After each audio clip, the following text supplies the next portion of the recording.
28 пациенти ја загубија битката со COVID-19 во изминатото деноноќие, според вчерашната статистика. Според неделниот извештај на Институтот за јавно здравје, минатата недела има намалување на бројот на смртни и новодијагностицирани случаи на ниво на целата држава.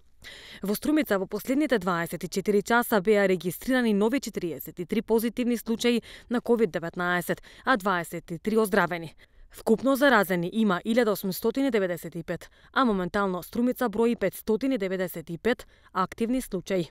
Во периодот од 30 ноември до 6 декември регистрирани се 6463 нови позитивни случаи на COVID-19 од 35 градови во државата, што е намалување од 4,2% во однос на претходната недела, стои во извештајот на Институтот за јавно здравје.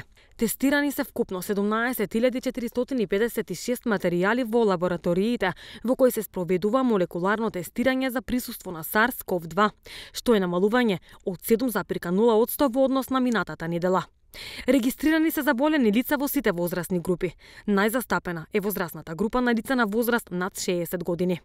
Во истиот период пријавени се 184 смртни случаи од 25 града, што е намалување од 10,7% во однос на минатата недела. Во однос на возраста, 158 лица биле над 60 години, 20 лица на возраст од 50 до 59 години, 5 смртни случаи се пријавени од возрастната група од 40 до 49 години и 1 случај во возрастната група од 30 до 39 години. Институтот за јавно здравје регистрира 916 оздравени пациенти. Во моментов активни случаи во Македонија се 21.854, а бројот на починати 1977. Министерот за здравство Венко Филипче во однос на карантини полициски час за време на празниците смета дека нема да има потреба, бидејќи донесените мерки добро функционираат и веќе има намалување на факторот на преносливост и бројот на пациенти низ болниците.